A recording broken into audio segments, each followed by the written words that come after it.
According to Spencer Riley, who works for Federation for American Immigrants Reform, which is also called FAIR, published an article on October 23, 2017.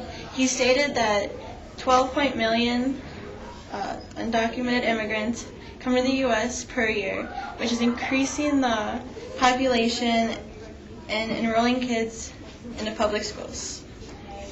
We all know families who are undocumented. If we know it or not, they're all around us. We go to school with some, or we work with some.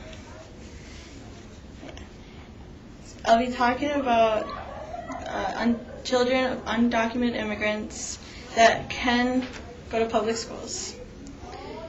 First, I'll be talking about the problem and how harm it's doing to the students, everyone around them. The problem exists. Andreas Sheeler, who works for Helping Immigrant Students to Succeed, published an article in June 15th. He stated that parents are the ones who are they don't like that the undocumented kids who go to school,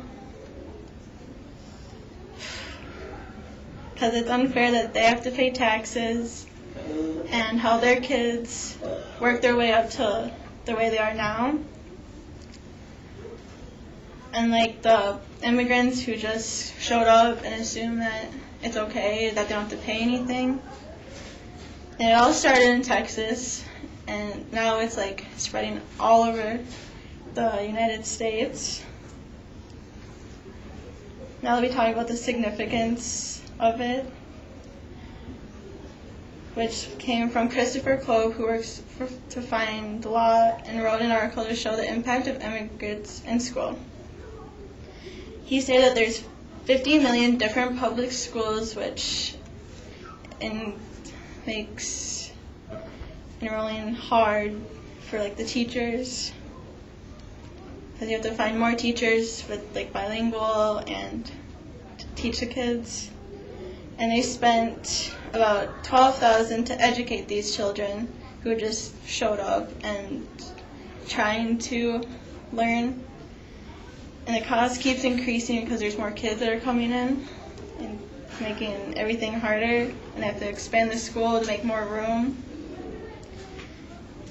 And I'll be talking about the harm that's causing the children.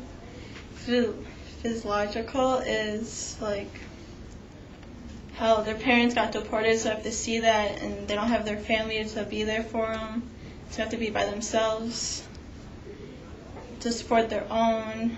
They might have to get their job at like 14 so they can support the family.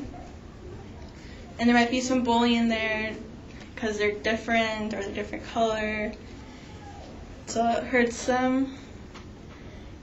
And if they don't get the education they need, they won't get the jobs they have, and then they can't support their families, like I said.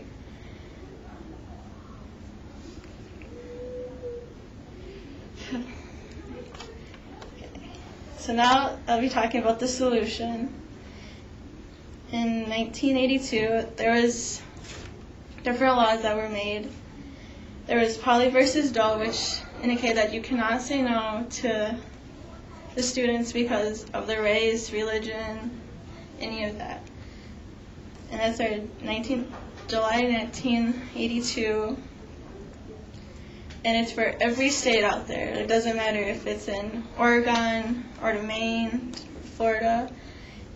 And then there's the DREAM Act, which is saying if you go through high school and you want to go to college, you can, and there's different financial stuff for that if they can't pay for it.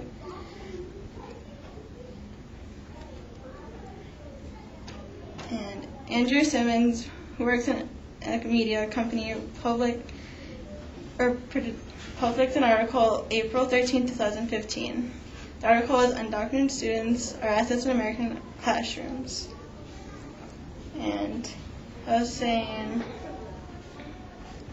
how that the kids do need to get the jobs, so they need schooling to produce everything.